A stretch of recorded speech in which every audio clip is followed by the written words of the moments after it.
আসসালামু আলাইকুম। এসআর টেলিকমে সকল ভিউয়ারদের স্বাগতম। অনেকদিন পরে আমি একটা ভিডিও নিয়ে আসছি।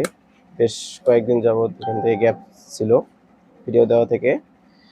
তো আজকে একটি ফোনের কাজ দেখাবো। ফোনটি ডেড।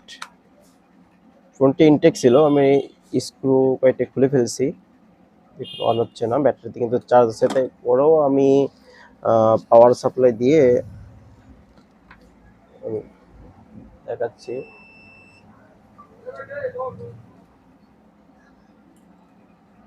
দেখুন, লাইন আছে, ভোল্টেজ আছে। কোনো রকম ভাবে এটি অন হচ্ছে না। আমরা একটু পাওয়ার সাপ্লাই দেখাই। হ্যাঁ, দেখুন এই যে কাটা একটু নড়ছে। আমি যে অন করছি একটু নড়ে ওই যে কিছুটা উঠে আবার আছে। এটা কিন্তু ডেড। তো আমি কাজটি দেখাবো। এই কাজটা কিন্তু একটি ইজি কাজ। ফোন ডেড হয়ে গেলে আসলে বিভিন্ন রকম কিছু করে থাকি, কিন্তু স্টেপ বাই স্টেপ যদি কাজটা আমরা করতে পারি তাহলে সহজে সমাধান হয়ে যাবে। এটা আমাদের যেটা দেখতে হবে যে এটি ওয়াটার ড্যামেজ কিনা। যদি কোনো ওয়াটার ড্যামেজ থাকে তাহলে আমাদের কাজ একরকম, আর যদি সেটা আঘাত খেয়ে বন্ধ হয়ে যায় তার কাজ আর একরকম। তো যদি ওয়াটার ড্যামেজ হয়ে থাকে তবে আমরা সাধারণত ফোনটি ওয়াশ করে নেব।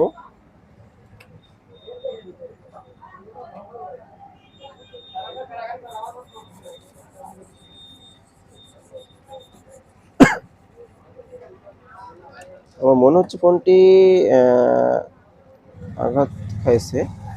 তারপর আমরা একটু ওয়াশ করে নিই।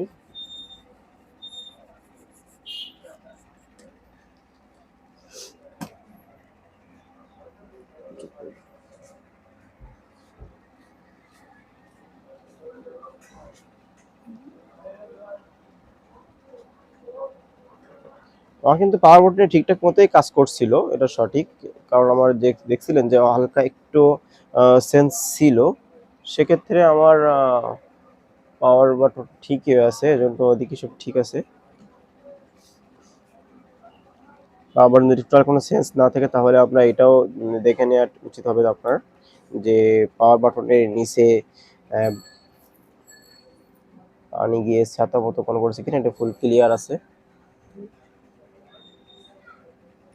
সো আমরা এদিকে যাব না, আমরা এবার একটু ট্রাই করব যে আসলে কোথাও গিয়ে পানি গিয়ে যদি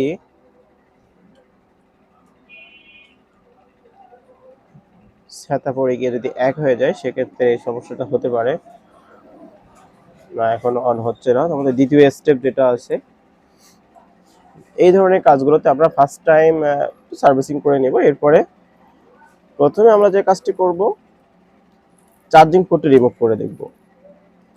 কারণ চার্জিং পোর্টের আমরা জানি চার্জিং পোর্টের যদি নেগেটিভ লাইন মাইনাস লাইন যদি বডির সঙ্গে এক হয়ে যায় বা পাশেরটার সঙ্গে যদি এক হয়ে যায় তাহলে ফোন যে এই জায়গা এটার সাথে যদি এটা এক হয়ে যায়, আমরা দেখতে পাচ্ছি যে একটু ছাতা মতো পড়ে গেছে এখানে, দেখেন মনে হচ্ছে এক হয়ে গেছে। তো আমরা এটা রিমুভ করে দেখবো।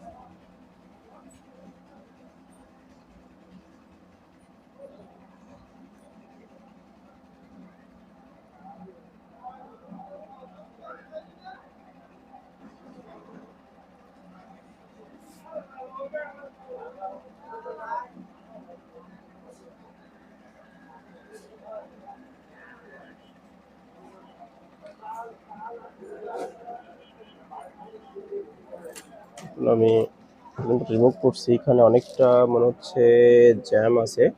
আমি এটি ওয়াশ করে দেব।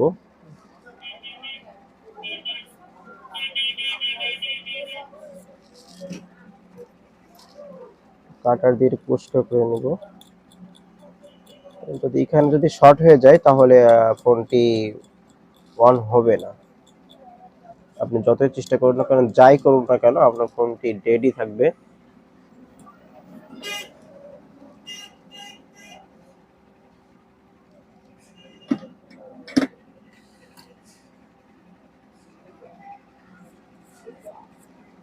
যে এবার আমি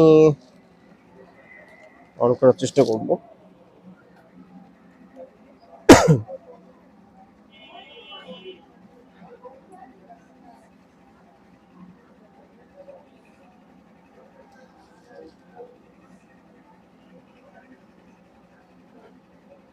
দেখুন আলহামদুলিল্লাহ যে আমার কাজটি কত সহজে হয়ে গেছে।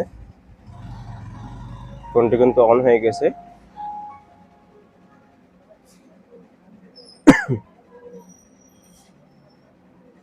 দেখুন আমার কাজটি কমপ্লিট। তো আমি তৃতীয় স্টেপটাও আমি দেখাই দেব।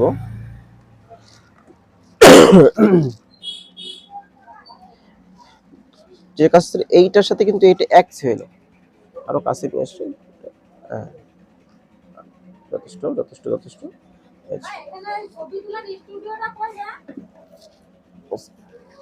দেখুন এইটার সাথে এটা অ্যাডজাস্ট হয়ে গেছিল, যার জন্য ফোনটি ডেড ছিল। আমি যখন চার্জিংটা রিমুভ করে দিছি তখন কিন্তু ফোনটা রান হয়ে গেছে।